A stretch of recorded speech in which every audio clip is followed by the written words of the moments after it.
Good afternoon or good evening, ladies and gentlemen. I'm so happy to be here today, and we have a wonderful panel here with us today. And I am Celia Garcia, Executive Director and founder of the Latin Business Institute, and me coach Mex College and Career Planning. I am a workforce development professional, focusing on the Spanish-speaking community. And I also want to talk about a wonderful project that I'm working on with women.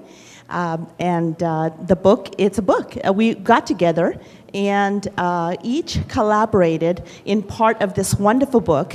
I believe these women are amazing that I've been working with, and they all have great stories to tell. And I think that's what's really exciting about sharing and collaborating with other women in this event, is because we get a chance to tell our story and really share with what's made a success of us, how we've gotten where we've gotten, and what it's taken. So the book is called Latinas, Mindful Stories of Inspiring Women that want to tell you about their success.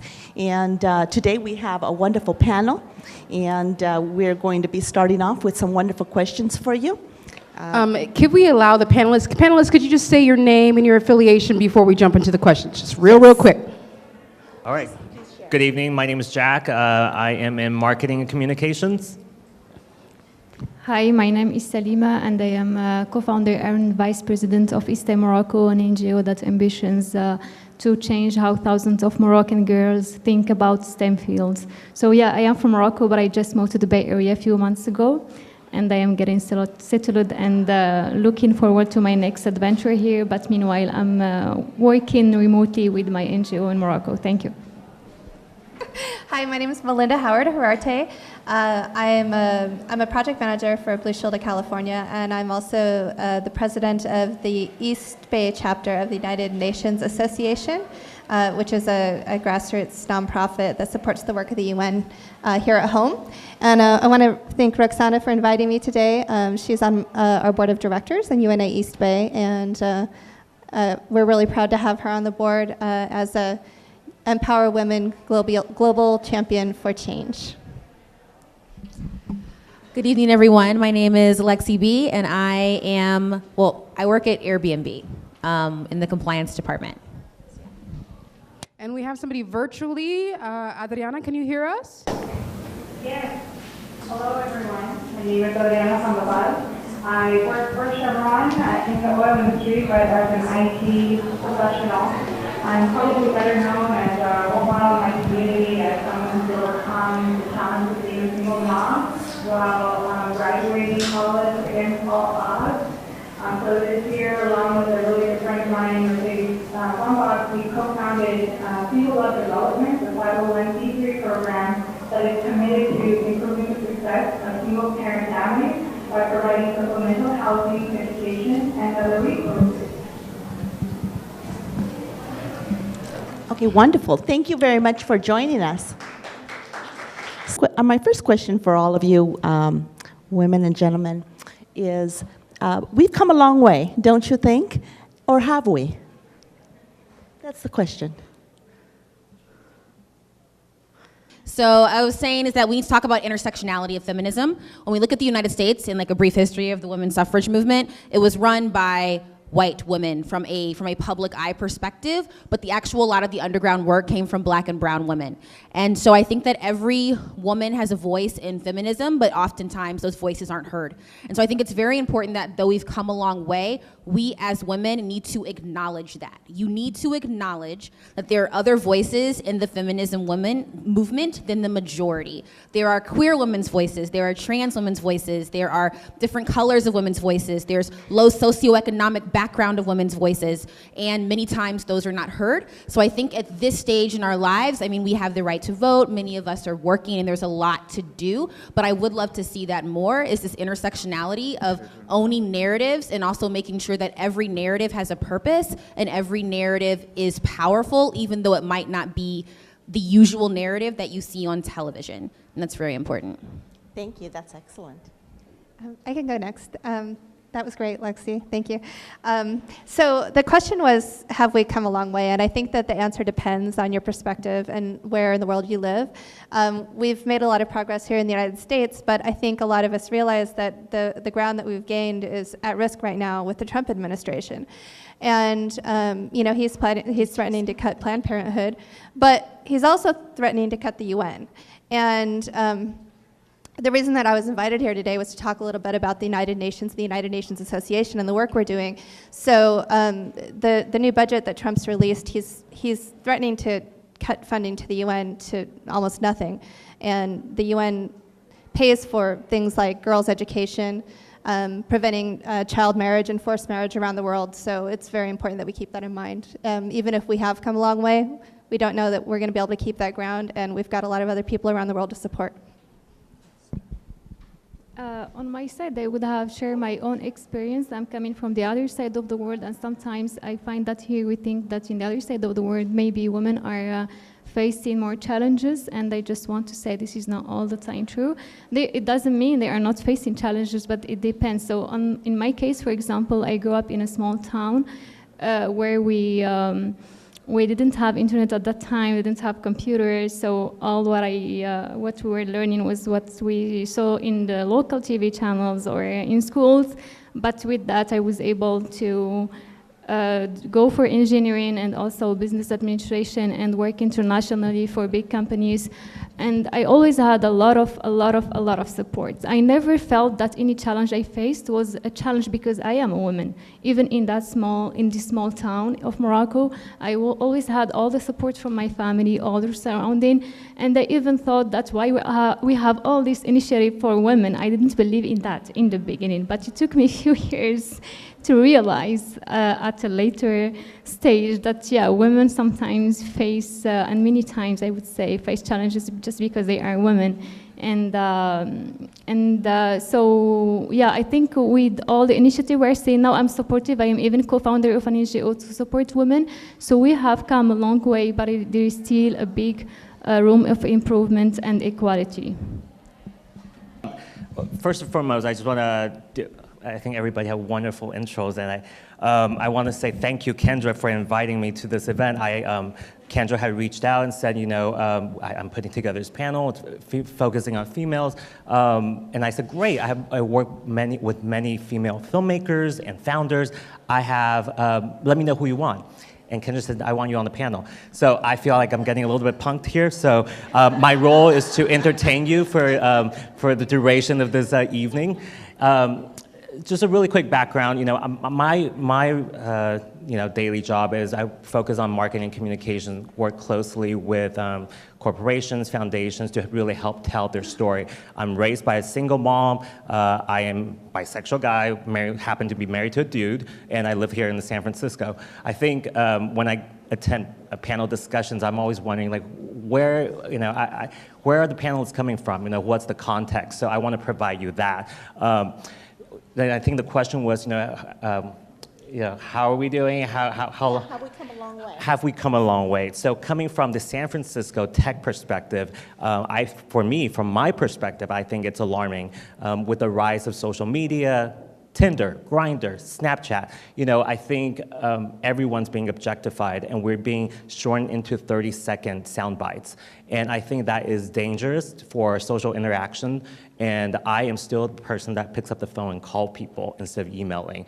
I think communications is, from my perspective, in my line of work, has really been impacted, and it has influenced the way that we communicate with each other, especially in a corporate setting. Oh, I'm told to stop. One last thing I want to say, that I think, from my perspective, the old boy culture is still there in the corporate setting. And I think it's important that women support each other and fight against that structural discrimination. And I see it every day, and it's infuriating. Very good. Thank you very much for your answers. Let's go to our guest online. Hi.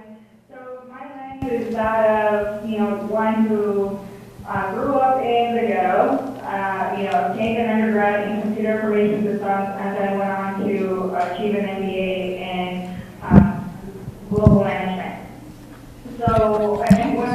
working currently in a global company in a corporate setting. So what I'll ask is, if I cannot see the audience, by show of hands, who is seeing Hidden Figures? A lot of people raise their hands. Okay, very good. So if you haven't seen it, I would say go watch it, because that's an indication, at least from an engineering standpoint, from an IT standpoint, of how long we've come. You know, there are many women's groups who are targeted, very focused and targeted on getting to 50-50, with that implied objective of achieving equal representation. And so what I'll say is, from my personal experience as an undergrad, you know, the ratio of women in the classroom back when I was studying, I won't date myself, but, you know, it was probably 5 women to 25 men at the time. Now, when I attend recruiting and engineering conferences, it's observable in the engineering space that I'm seeing audiences split now almost 50-50. So, you know, with that said, I'll transition into kind of the corporate setting where 4 of my 8 Chevron supervisors have been women. I have female mentors and mentees around the company. I will say, however, that of those women, 2 were Caucasian, 1 was Asian, the other one, I don't recall what her nationality was, but she would be considered minority. So 3 of those women were responsible for the majority of my promotion. That being said, I agree with the panelists and kind of the challenges that we're facing with social media, et cetera, but there's still room to grow, both in the boardroom and also socially, the way that we're representing ourselves. I'm seeing women represented possibly 70-30, with the majority of the 30 that are reflective of Caucasian and Asian, at least in my environment. So there's clearly still a lot of work to do, but yes, I believe we have come a long way. Wonderful. Well, I have a more personal question. When looking at your personal career, what differences have you seen of women working together? So I think, as per my experience, when you see women working with women, you would expect one of the 2 scenarios, either a full comprehension, coordination, understanding, and a wonderful result, or the other scenario would be maybe some competition, some jealousy, I would say, and some problems. So, but at the same time, I think these issues are common for men too. We see men supporting men and men not supporting men. So, but I think women tend to take things more personally and with sensitivity, which brings some tension sometimes to their relationship. But as I said, at the same time, other women can understand more each other and can tackle the sensitivity part in an easy way that men can do. So it really depends on the situations. On my side, when I was mostly in the technical roles, because I worked in technical and business roles, for technical ones, I was mainly in men-dominated teams. But most of the time, I had female managers, and I have to say that they were one of the best women I ever met.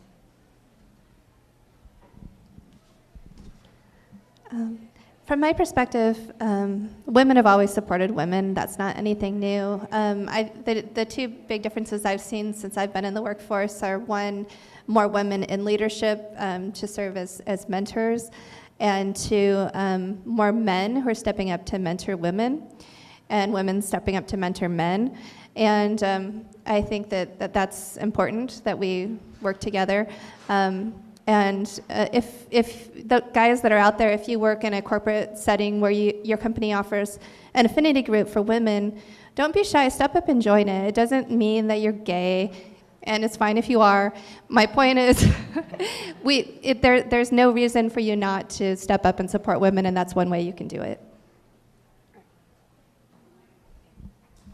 I've been very blessed in my career to have not only just amazing women around me, but women who've definitely kind of put me, grab me in the hallway and put me in a back corner, and they're like, get it together, right? Or just become this serious mentor. So the first thing that I would say is that what I'm really working on in my career as I'm being mentored and as I'm mentoring others is that I'm also very sick and tired of this narrative that women have to change their personality at work, right? And so I personally believe that women do take things personally, and also men take things personally. I think how those emotions are represented in the office are different because, number one, we are all humans and we show emotion differently. But I do think that because it is a man's world and men have ruled it for so long, they know how to play the game probably a little bit more, or they've been trained to play the game a little bit more, so they know how to cater that personal emotion when they get upset at work in a way that makes them shine. And so what I'm trying to do in the workforce is work with my amazing mentors and young women that are coming after me to say, you have a right to take it personally, because newsflash, business is very personal, right? Business pays my bills, so it's very personal. Right? But it's also important to learn how we navigate that space. Well, what do you feel, each one of you, I'd love to hear your answers, how you feel you've impacted the working environment for women?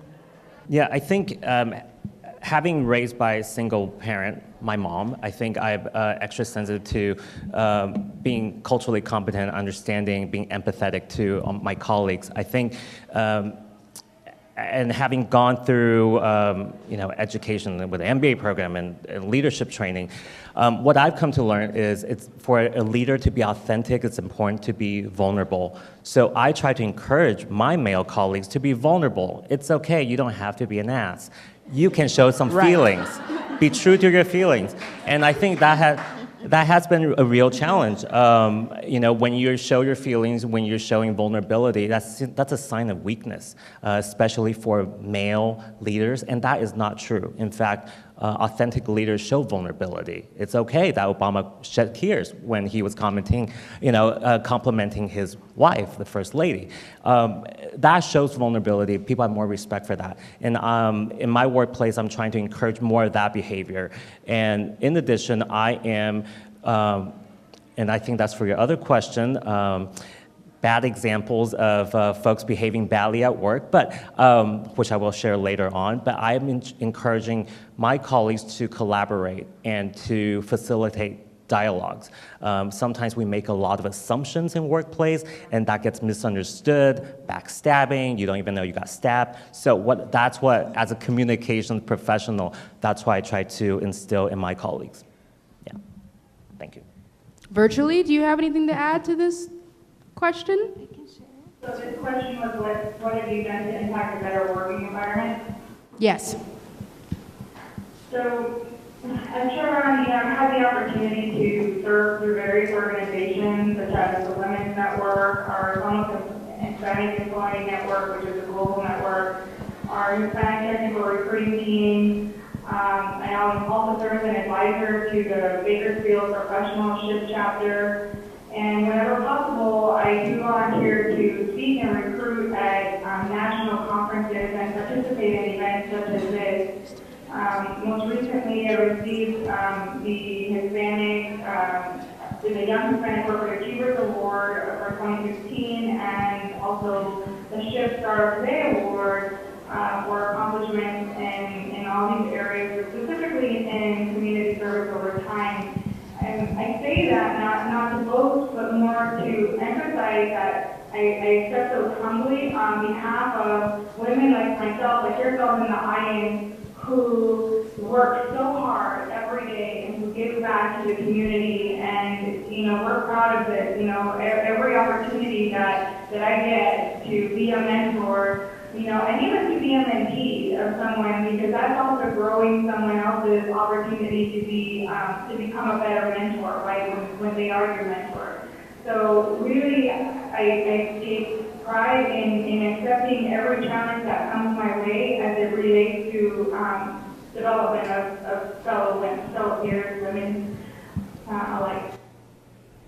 Thank you. Thank you very much. And our last question for you is, what are 3 examples of the best and the worst examples that you've experienced in working with other women, and how do you think it make a difference ultimately? I'll take this one first. So I have one anecdote that was kind of funny. I was at the Professional Business Women of California conference a couple years ago. Sheryl Sandberg was the keynoter, and I had just read her book, Lean In. And those of you who read the book, you may have seen where she talks about having a seat at the table.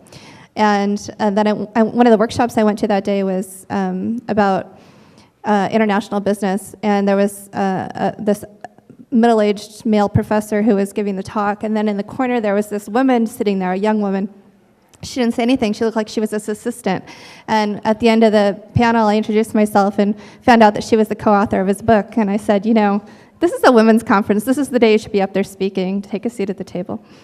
I know that I don't have very much time, but I want to put a plug in for UNA because we have a membership table. I think it's going to be upstairs in the... Upstairs. Yeah, when we do the reception immediately following what we're doing down here. And it's a good opportunity for people to get involved. You can join the UNA and tell your leaders what you think about the UN. I'll share maybe one experience is the East Morocco, the NGO I co-founded. So it is an NGO focused on girls in high schools and enabling them to get all the tools and confidence to build a bright career in technology and science fields. We started the initiative as three co-founders, and we're not sure about the success. We don't have a lot of initiative focused on women in Morocco, and I am really very happy with all the support we got from the industry, from the government, from the girls and the women, because the women are not used to be mentors in Morocco. So we started to implement this new thing in the country, and we like the very good side is that everyone excited, everyone want to help. They just need a facilitator. So we are mainly facilitating this task, and we're just mean to connecting all these people. And we also have permanent members in the NGO who are men, and they are working very, very hard to support us. So this is just a wonderful experience that I wanted to share with you, and we are seeing a huge impact, and we are very happy of the results. When we see the girls first, they come to the initiative, to the program, and when we see them after, they really change a lot. Our tagline is a girl today, a leader tomorrow, so working on preparing these girls to be leaders in the future, and I can see we are confident that they will be very good leaders tomorrow. Thank you so much. I think that's about all the time. I'm so sorry. This conversation, I feel like we need like 6 hours for this. Well, I'm just kidding. So thank you so much, panelists. Jack, I swear I'm not punking you. I hope we're still friends. And I hope you'll stay for the reception. There's lots of food and drink. So can you give a round of applause to this panelist? Thank you. You were excellent.